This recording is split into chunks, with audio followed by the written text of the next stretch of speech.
Hello and welcome everyone to this new episode of the Tech Mind series. With us today is our guest Andrea Fernandez, and she is the founder of the Portfolio Career Institute.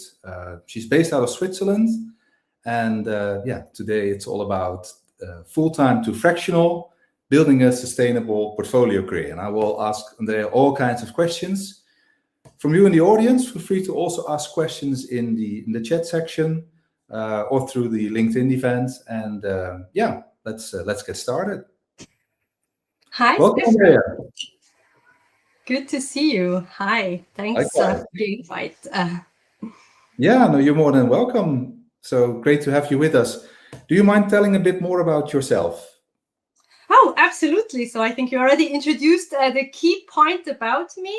I am in Switzerland and based out of Switzerland. I'm currently building the Portfolio Career Institute, really with the goal of helping people and companies having new work that works. We see that the labor market and work is transforming through technology. I mean, as you educate people at Amsterdam Tech, through AI, of course, but we also see many other things, the demographic shifts and so on. And for me, this has always been a big motivation to make sure that we create work that works, because humans have so many more facets than just work. So I think, splitting it into pieces of the puzzle in very short. I'm also a lecturer, just to mention also my portfolio career. I'm a lecturer, I'm an executive coach, I'm a facilitator, so I help lots of companies with the strategy process or post-merger integration. I run my consulting boutique for 12 years now, and then I have the Portfolio Career Institute. Beautiful. Yeah. And you're part of Shadow Leaders, but we will talk a bit about that later on as well, because that's what we have in common. So exactly. Yeah, that's what we have in common. You're right. Good. Again, welcome to Amsterdam Tech. Let's come up with the first question that we've prepared for today. Absolutely. And that question is, how did you find out a portfolio career is an option? And is it something for everyone, or is it only for a select few who choose for a portfolio career? Thanks a lot for that question, Stefan. I want to start with the second part because that's easy. No, a portfolio career is not for everyone. And when we think in terms of portfolio, it really means that it's about people who also take energy from a variety of jobs. And let's imagine you have a bookkeeper who is extremely creative. Maybe not the best way to have him as a bookkeeper. At least he would be have to be able to kind of use that creativity skill somewhere else, not in the bookkeeping, right? I always joke, I would not want to have heart surgery by a surgeon who is only 10% as a surgeon, active as a surgeon, and has a portfolio career. So it's not for everyone. I remember introducing myself as a portfolio careerist and someone saying, "Oh, I get tired just by hearing everything you do." So much for that. For some people, it's totally it. And for others, there are people who thrive in a corporate environment or in a more monotonous work environment. And for me, it's important. I'm non-judgmental. What I want is those who actually should have a portfolio career to see this as an option. Because, how did I found portfolio career is an option? To be honest, I didn't know it in my younger years already. I had corporate jobs, and I had one job where I really felt, wow, this is what I want. I can imagine this type of career. But of course, things happen. The company got acquired. My boss at that time she went to Japan for an expat assignment, and things suddenly changed. And with the benchmark of such a good boss, I realized it was so hard to ever again find a job where I would feel that, I'm contributing something with purpose. So it was in the med tech, which also helps, right? When you see patients feeling better, of course. I always struggled maybe for 7-8 years. I felt, okay, that's not it. Plus, I had two hearts in my chest. I was always torn between industrial design or business. So I always had this, well, what should I be doing? I had this, let's call it FOMO in my younger years. I was always like, well, wouldn't it be nicer in another company? And now, like looking back at the past 2 decades, maybe, I realized it wasn't actually FOMO. It was more that idea of not being dependent on internal politics. I realized I'm really bad at politics. I want to, have impact. I don't want to politicize. And I think that's what led me in the end to build a career, which also means I cannot just slide through jobs. I have to deliver as a coach, as a lecturer. My students give immediate feedback. That's very clear. My clients, if I don't deliver, they won't return. So that's like the hard part, but I don't fear hard work. I always feared politics. So, for me, it's really that I thrive. And what's also important, I realized, for example, I would be a horrible full-time lecturer because that would just drain my energy. But the ability to sometimes discuss topics with the next generation in lectures, then have a facilitation engagement and look at the exact same leadership challenge with the management of a company, that really fulfills me because I see things with a 360-degree view. So my career is really built on strategy and leadership and everything that's in between. That's intercultural topics, team building, entrepreneurship. So that's really where I thrive. Beautiful. I think that was it's a nice extensive answer, and I think what's beautiful is that you can put what you learn in in the business world, you can put it into practice as well in front of the classroom, and vice versa. The suggestions that come from the classroom, you can use that for your executive coaching practices. So I think that's the beauty of a portfolio career. One can sort of tap into another domain and another industry and educate people in that domain as well. Mm-hmm. Absolutely. And I don't know if I ever told you, I only lecture at universities of applied sciences, actually. So that really means my key focus, sometimes it's executive education, for like master's certificates of advanced education. But the point is really, I want my students to go back to the office and apply what they learned. That's super important, right? And that can work if you really have tangible methodologies. So for me, it's always that practical discussion. And I really feel that, that idea of taking different perspectives helps a lot, that I can tell them, hey, I was discussing with this one CFO of a big insurance company that has a team of 300 people, which of course he doesn't lead directly, he has team leads, but still his struggles are A, B, C. How do you, as the next generation in terms of students, feel about it? How would you tackle it? So that's really an asset for them then. Great. Yeah.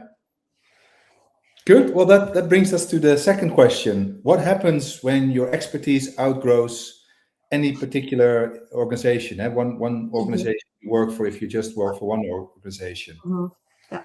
And we see that a lot, and I think that brings us to the point why I actually founded the Portfolio Career Institute, right? I built myself a portfolio career, and let's be honest, like 15 years ago, my friends would be like, Andrea, you're doing a little bit of everything. It's just because you don't know yet what you will do in the end, right? You will pick one thing and then you will be happy.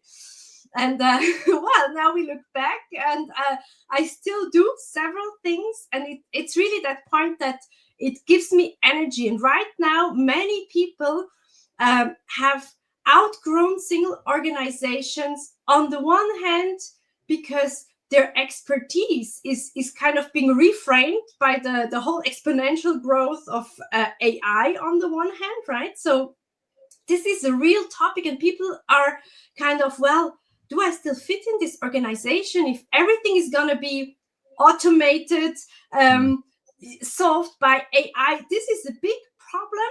And, people come into my program, my portfolio career program, which I designed on purpose, because before I used to coach people into portfolio careers, and I realized, hey, we need crowd intelligence. I want those clients of mine to really understand they're not alone with this. This is really a massive shift we're doing.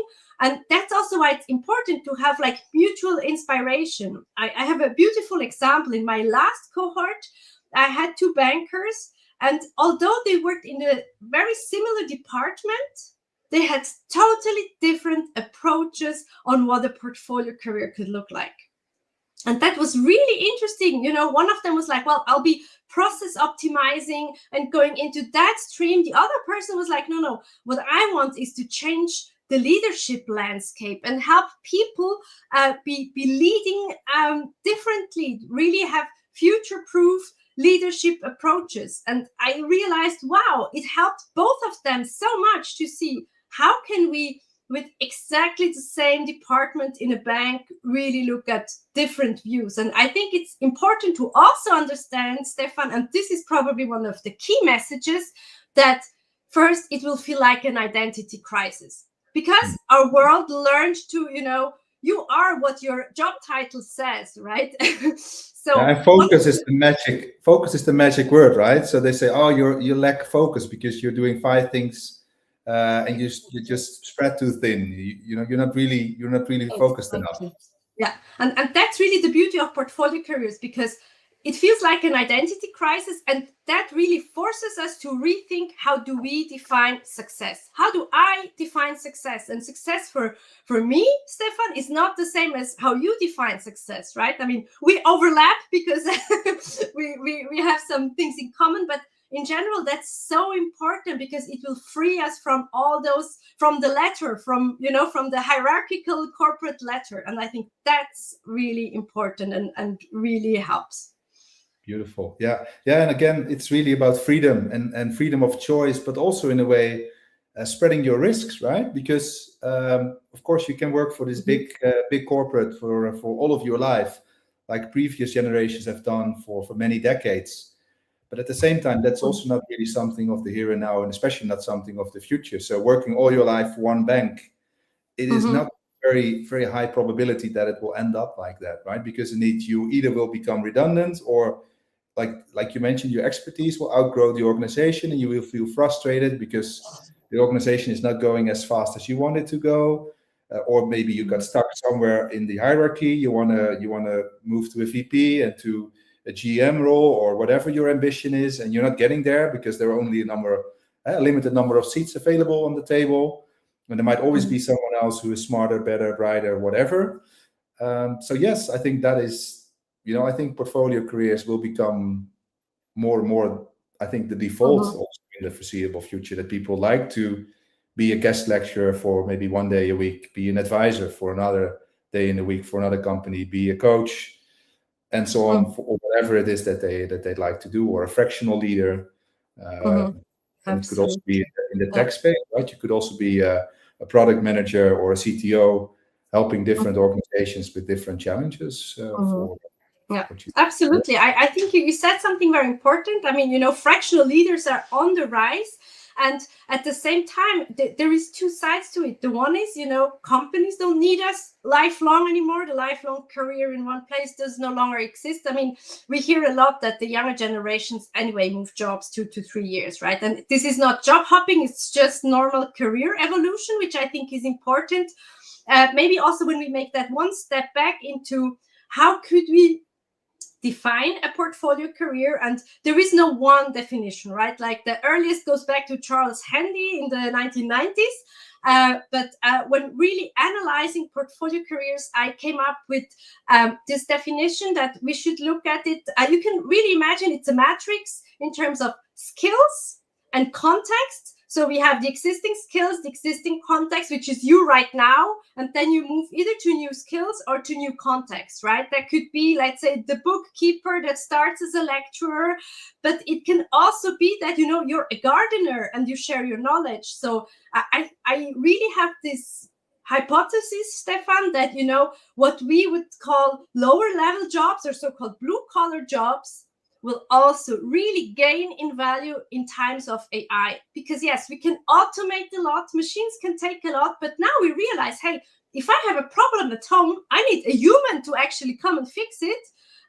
Maybe for 30 to 40% of the cases, AI can help, but in the end, it needs someone with tools in their hands to lift the machine, to do it. And that's something I see, that people who work thinking heavy love to work with their hands. So I compensate with gardening, with sewing. I do it in the hobby sphere now. I used to even have a fashion label where I had a physical product that I would go to sell, and I really see this change as well. Or I have a friend, she works at an insurance as a mathematician, and she's a beer brewer. Like really have that mix also of, hey, tangible products, and sometimes we create value in the services sphere. So that's also quite important. Yeah. So VP of marketing and being a lumberjack one day, you can cancel your fitness subscription, right? So yeah, exactly. Yeah, totally. Yeah, cool. it would even solve some problems in terms of sedentary work. Absolutely. Yeah. Great. Yeah. I think that's important. Good. Then leading to the third question, what is it that you offer at your institute? Can you tell us a bit more about what it is that you do?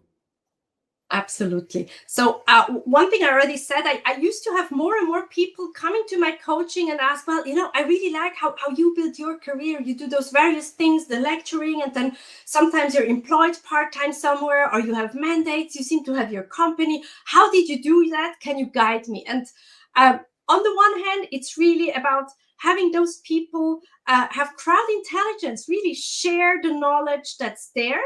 And the other thing, which is just as important, because right now I feel that, there's a lot of people that want to build a career like this, but too many employers, or not enough employers, are ready yet. Most employers are still quite insecure.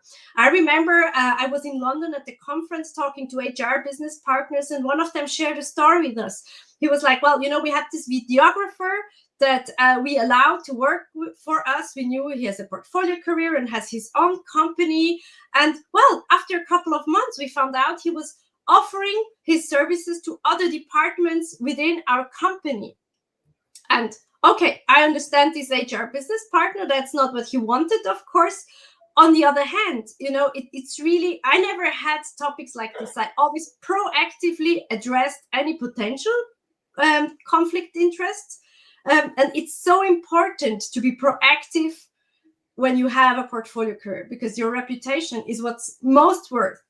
On the other hand, companies need to go at least on a basic level through the conditions under which they can employ portfolio careerists, right? They need to understand, okay, what do we need you to disclose, what not? I mean, it can be important to have all that spoken out, and then really go there. So I also consult lots of companies that realize, hey, we can't find talent for certain positions. Can we try to find fractional talent? Can we find portfolio careerists? And from which positions would it be optimal to have those people? So, like my clients benefit from my 360 degrees. So they really also benefit from the person's other sphere. That's one thing. And then the other is, of course, the whole social insurance, pension funds, and so on, which is also important to think it through once when you set up a career like this. So I help employers and individuals, or organizations in general. Beautiful. With Yeah. education Yeah, so it's B2B and B2C as such. It serves both audiences. Yeah. Exactly. Yeah. Great. Yeah. Exactly. And we already quickly addressed this in the introduction, but we mentioned Shadow Leaders, which is a network of experts and advisors who help founders, primarily founders of scale-up companies. Can you tell a bit about what you do at Shadow Leaders? Oh, absolutely. And I can't remember. I think, Stefan, that was about 2 years ago when we met in that context, or even more. Maybe it's even already 3 years. Time runs, right? Yeah. Yeah, it's quite a while ago. And I really like this idea because, I mean, as the name says, it's really a shadow leader. We're shadowing, right? That concept of, hey, we can help you from the background, we can be your sparring partner and support you in your scale-up process. And the type of questions that come up can be questions where my expertise lies, right, in terms of, hey, how to employ and prepare for fractional talent. But it can be automation questions like we have with other people, process automation, more in the direction of what you do, right? And I think, Stefan, you can maybe even expand even better. It's really going through that whole process of scaling up your business. And there's many points that, you know, you will have friction. I know, for example, personally, that point when the cultural friction happens, right? Because a company is growing too fast, employing too many people.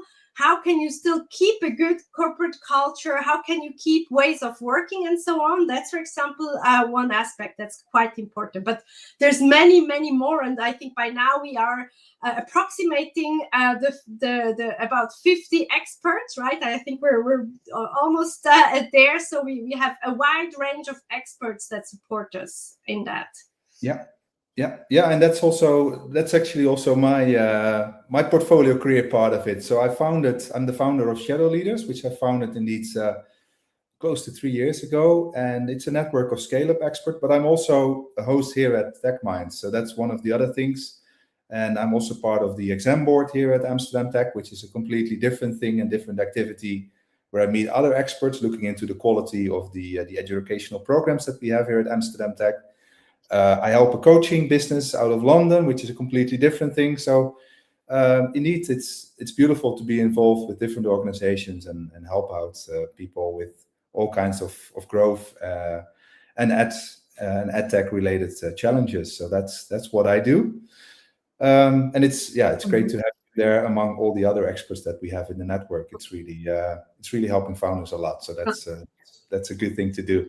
Maybe we can even make it public here. I don't know, you know, what's going to come soon, that even like the Shadow Leaders organization is growing into an organization that even has an advisory board. So I look very much forward to support also there, right? I think that's really a next step that shows how serious also it's needed to have this type of service for. Yeah, the network is growing, and therefore you need also a broader board. You're right, I think, but that's also a recommendation for everyone who's listening to this recording as well. If you are a founder, think of an advisory board also really early on, because it could really help you to bring particular advices on board. Of course, you can wait until you raise money, and then probably the investor will come with some of the advices. But you know, bear in mind that the primary objective of an advisor from an investor is look after the investor interests, and that might sometimes be in conflict with your own founder interests. So also really look for independent advisors that can join your advisory board or that you can work with.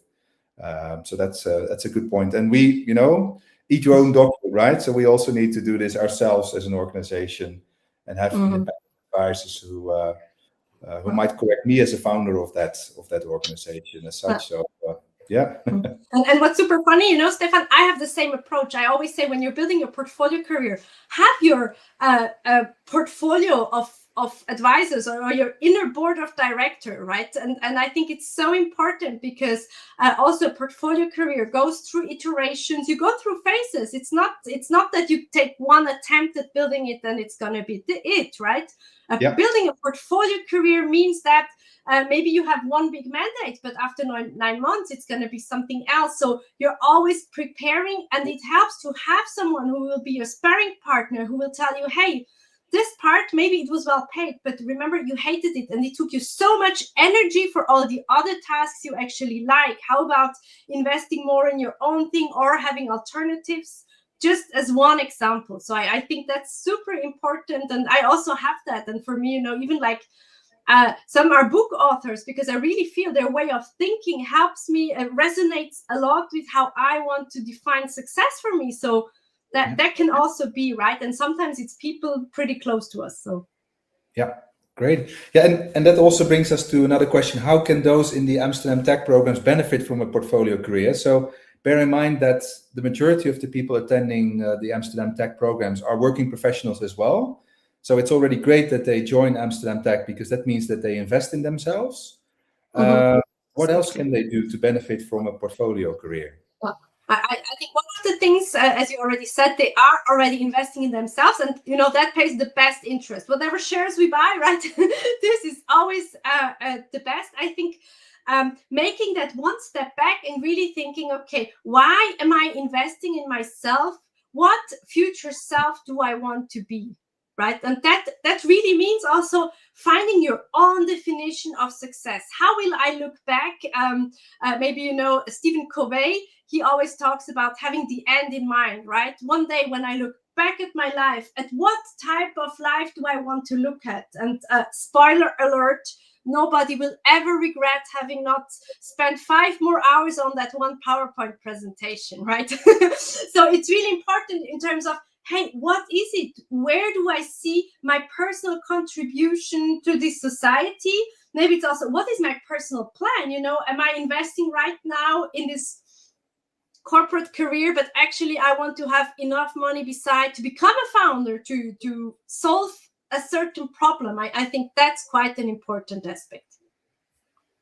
Great answer. And, I really think define your own success and work towards your goal. And maybe one hint which I see a lot in coaching is there is this saying, we tend to overestimate what we can do in a year and underestimate what we can do in a day, right? And it should be the other way around. So stick to it and do small little steps. Just keep continuously working towards it. Great. Yeah, but know also the direction that you're heading toward, what you want to achieve, whether that is a particular financial goal, a particular independence goal, or something that really satisfies you. Could also be voluntary work or other activities. Really try to find your own sort of rhythm and find your own balance, how you'd like to build your life around what your ambitions are. Yeah. Exactly, absolutely. And I think, you know, voluntary work, for example, is really an important one where it's also, it depends on your life phase, right? I mean, sometimes I have single moms in my coachings and they're also like, yeah, and you know, then I see all those people to do voluntary work. Well, then pick something that can really fit into your lifestyle, right? I think, you know, in the US, it's maybe a bit different than in Europe. But really look into, okay, what is realistic? Don't overload yourself, because having a portfolio career also means you have to learn to manage your energy.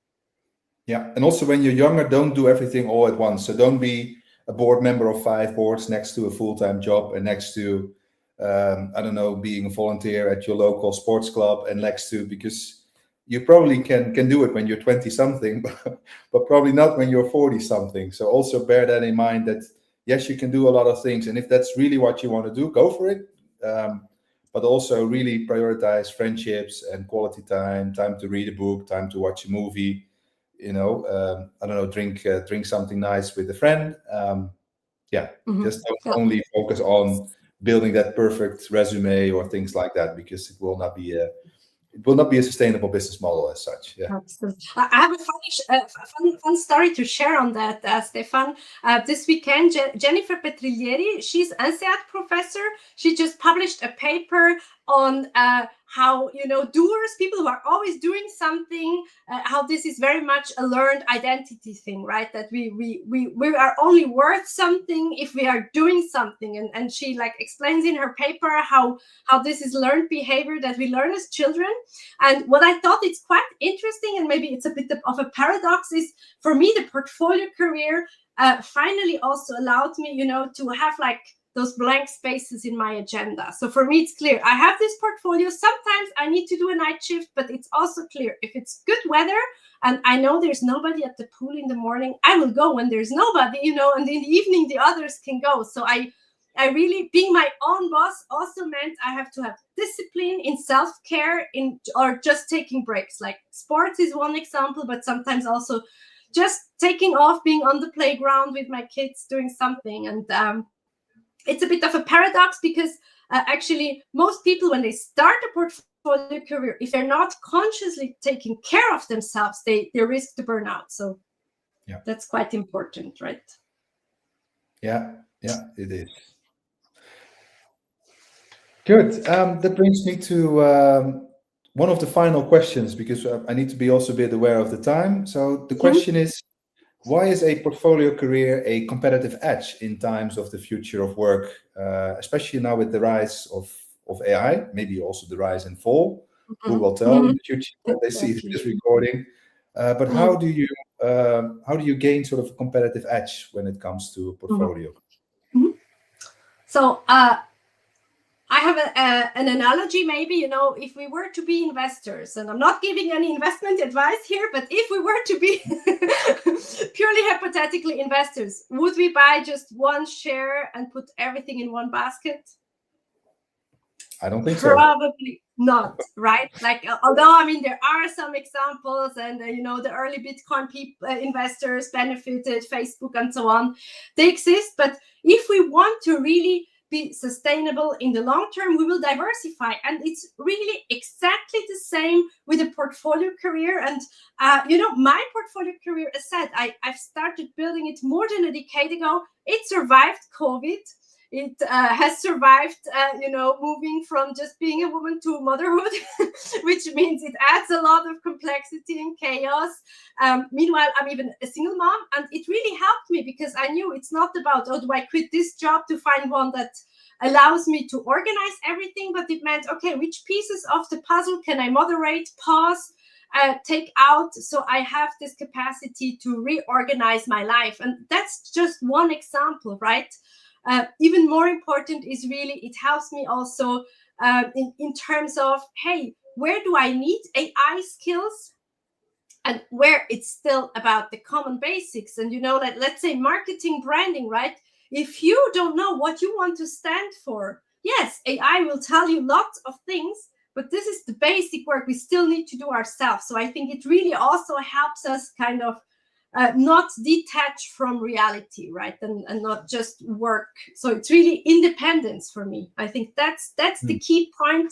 Independence, that maybe for a company, if they don't need you in job A tomorrow, they can always, suggest that you take on job B, that you can even design your own job. Job crafting is something that has also helped with many companies, also for innovation, for example. So yeah, that's. But at the same time, you see also a lot of conservatism in companies, right? So especially larger organizations, they want you to go back to the office again, or in the best case scenario, they call it hybrid.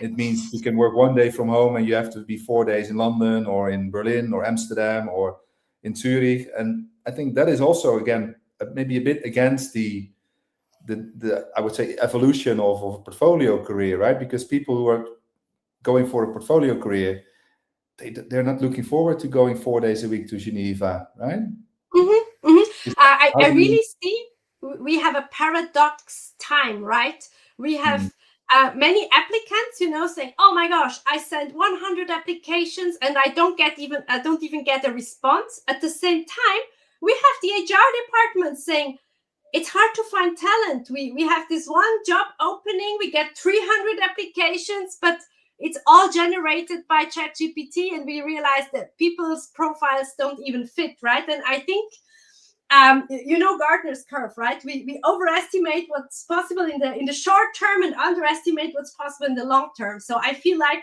this is this huge wave, and I think, and I hope things will calm down a bit. And once things calm down, I think, companies can do that as long as they can afford to do that, right? If they realize, hey, we're losing all our key talent. And, Stefan, I still see that. I just had one coachee who was a key employee. And basically, they introduced one of the rules that was, in her department, people would never get promoted. She was there for 7 years, delivering day and night. Although, she had kids, everything. She would work on the weekends. And she was working as an amazing team with her boss. But it was, one hierarchy above, and they lost her. And I still think, what a pity for them. So she's now reorganizing her life, and whoever will be her next employer is going to be lucky. And yeah, that's the type of things that happen when we make constraints that don't really make sense, right? And yeah.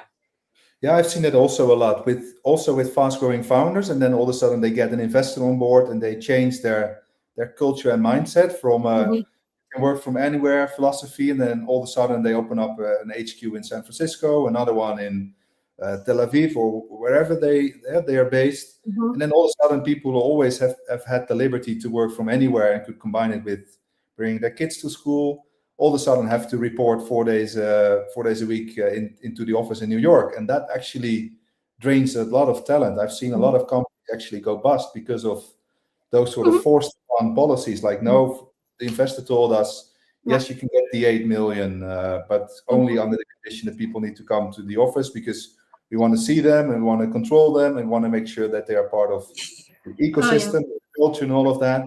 And then developers are like, yeah, this is not for me. So I love the product, I love the founders, but if this is a condition, I don't care what they pay me. This is not going to work. And Stefan, honestly, that's what's inherently going wrong with venture capital, right? Or with like, that's exactly one of the problem where companies and founders suddenly also lose the focus. They're not building the best possible product. They're best possibly satisfying investors and the board. And I really see a problem there. I know that sometimes when you want to scale, you cannot just bootstrap. It's true. But I think in more cases than we think it is possible. So, I closed down my startup, my circular fashion startup 2 years ago, and I always bootstrapped. And yeah, maybe if I had a booster of money, it would have helped. But at the same time, I always felt I have the freedom to also moderate where I'm going to. So, yeah, and that's, I think, the beauty of a portfolio career. The customers pay.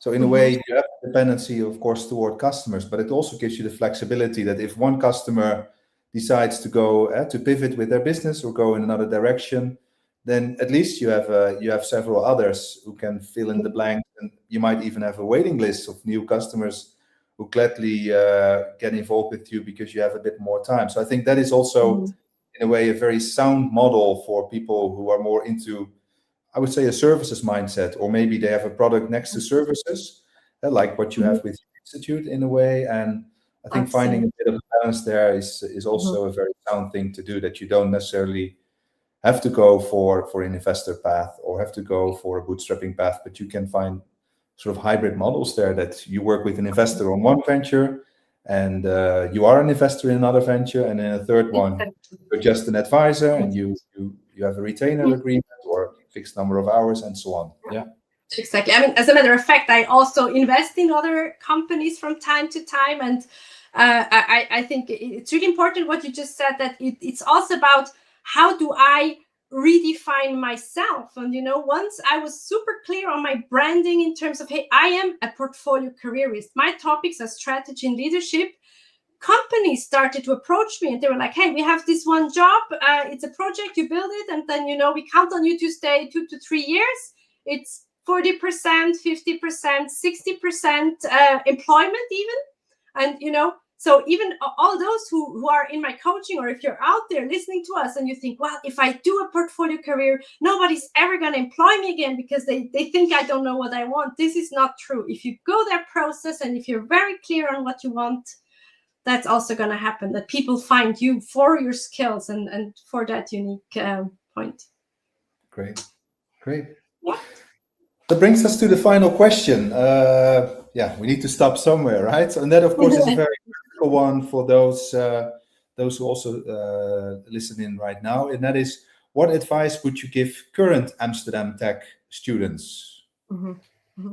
I really want to give an optimistic final note, right? We hear of, AI as this scary thing out there. And I really think, ask yourself, what if everything works out the best way possible? What would that mean for you? So really build a positive, optimistic vision, because you're right now investing in yourself, which already means, you're doing something that many people aren't doing, right? That's also important, right? So really take that optimistic, positive approach. And I think that alone is really gonna help already. Don't just get scared, but think, hey, how might it influence my job in a positive way? What does it mean if, I don't have to do these 3 tasks? Where could I invest that time elsewhere in my company so I add value? And, once you know that, of course, talk to your boss about it. Be proactive. I think this is the best way. Let's not wait for the future to change things for us, but let us build that future. Yeah, excellent. Yeah, and what I'd like to add there as well, also, you can always start something as a side business, right? Nowadays, also with no coding apps like Lovable, for instance. If you have a particular passion, you can set it up in the weekends and do it next to your next to your job. Back in the days, it was quite black and white. You had to quit your job, go to the Chamber of Commerce, start your own business, wait for a couple of years to really have enough traction. So either you needed to have a bit of capital yourself to bridge that sort of vacuum, or work with an investor already from the get-go. But nowadays you can start fairly easily. You can start something, and if you see it gains momentum, it gains traction, and you really want to double down on it, talk to your employer and make a deal. Maybe you can work a little bit less. In a lot of countries, like I think in Switzerland and in Holland, where I'm coming from, it's quite common to say, hey, I'd like to keep working here, but only for 4 days a week. So that gives me 1 day a week to really focus on building my own business simultaneously. You can be quite open about it. Of course, like you mentioned, the US, there might be some other ecosystems, or Japan, where they look at you like, oh, you didn't work 7 days a week. Why did you ask to work less? That's very against our own culture. That is also a choice, right? If you want to be part of that, then do it. Go all in. If you don't, find another opportunity where you have the liberty to set something up as a side business. And, I think that is also a new way of looking at a portfolio career. You can do things simultaneously, and also enabled by new technologies such as AI and other opportunities that back in the days it would have costed a lot of money to build your own MVP, and now you can do it over the weekends, and in a few weekends you have an MVP. So absolutely, yeah, that's true. Don't see technology as a threat, and don't hold back. Just try things, test things, and if you see traction, if you see people are willing to pay for it, then probably that means you're on a good path. Or prioritize other things, and look after your mother or your brother or your friend or whoever is in need, and find a good balance between what you do, what's paying the bills, and what it is that your heart is telling you to do. Wow, what a nice closing word, Stefan. Yeah, thanks a lot for this conversation. It's quite philosophical, but that's why we're a university, right? We're a bunch of thinkers, so that's good. Wonderful. Thanks for being with us, Andrea. It was a pleasure to have you here in the studio. And thank you, Stefan. I wish you all the best with all your portfolio activities, and let's stay in touch. Yeah, well, thanks. Goodbye. Thanks again for this conversation, and dear students, all the best. Keep going. Thank you. Bye-bye, everyone.